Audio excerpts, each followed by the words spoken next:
Hi everyone, my name is Tara Westwell and today's Tuesday, which means it's time to discuss our book of the week, which is I Bet You'd Look Good in a Coffin by Katy Brent.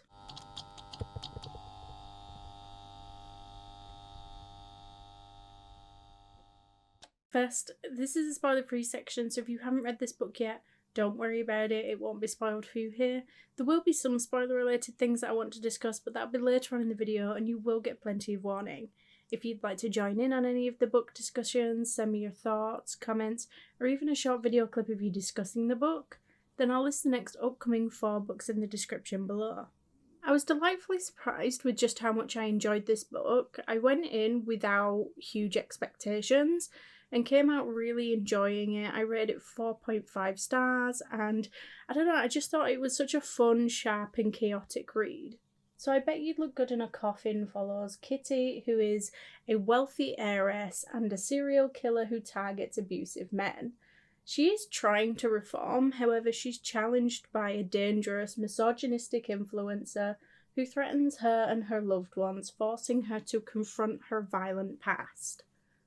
If I had to compare this to any other book, I would probably say How to Kill Your Family by Bella Mackie, although I will say that I think that this one was kind of what I was hoping that one would be. I think that this one is sharper, funnier, and more emotionally satisfying, while still having plenty of darker, more uncomfortable moments. I think the main character is part of the reason why this book worked so well for me. I did really like her, and that's not to say that she didn't really frustrate me at times, because she did.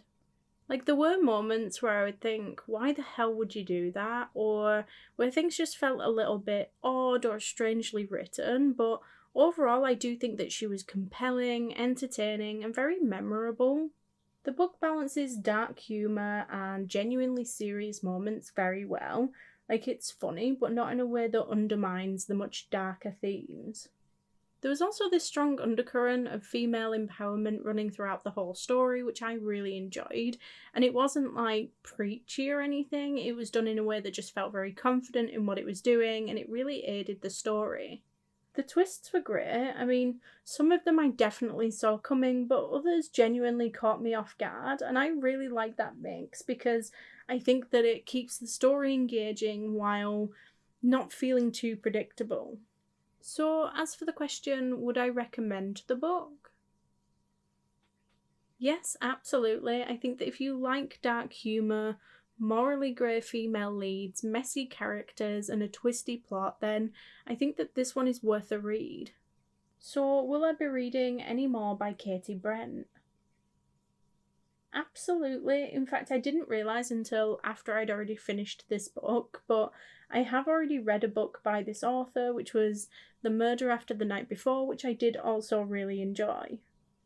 I also didn't realise that this book is technically the sequel, and I haven't read the first book, but honestly it didn't impact my enjoyment of reading it at all. I think that it could work perfectly as a standalone, and so I have now gone back and added the first book to my TBR as well.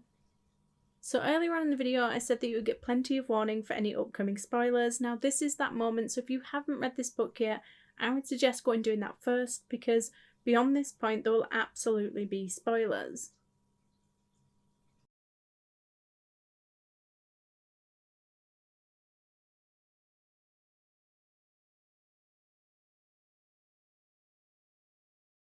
One of the things that really stood out to me by the end was just how casual everyone was accepting what was going on.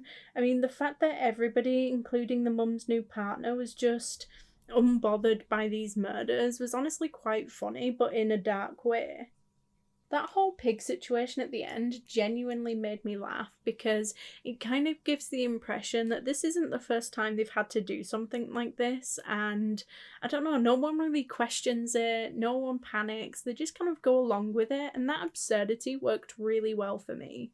I also really appreciated that they don't try and redeem the main character or suddenly turn her into a good person. Like, she does grow, but she's still a very, morally grey character, and I just appreciate the fact that they stayed true to that. Even with a few odd moments and decisions that made me pause, The ending still really landed for me. I think that it was funny and dark and oddly satisfying, and I think it just solidified why I enjoyed the book so much overall. It's dark, funny, and sharp, and it's a little bit unhinged in the best way. It wasn't perfect, but it's definitely a vibe, very much my kind of read. But let me know what you thought. Did you enjoy the book? Next week we'll be discussing The Enemy by Sarah Adams, so don't forget to get your thoughts and comments in by Sunday the 18th of January at the latest to be a part of the discussion. You can now do this on YouTube, TikTok, Instagram or Discord. The following week we'll be discussing Divine Rivals, but don't forget if you do need a little bit longer to read a book, we do now list the next 4 books down below along with the discussion dates. That way you can choose a genre that best suits you and the best time frame to read it in. Thank you all for joining, and if you like this video, please don't forget to like and subscribe. It's always appreciated, and I'll see you next week. Bye.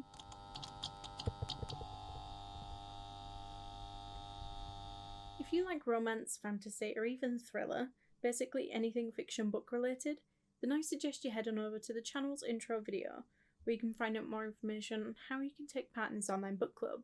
We announce books at least 4 weeks in advance, and we accept your bookish feedback in a wide manner of ways. Post your comment below a video, send in a voice note, or even send me a short video clip of you discussing the book. Alternatively, you can just send me a direct message.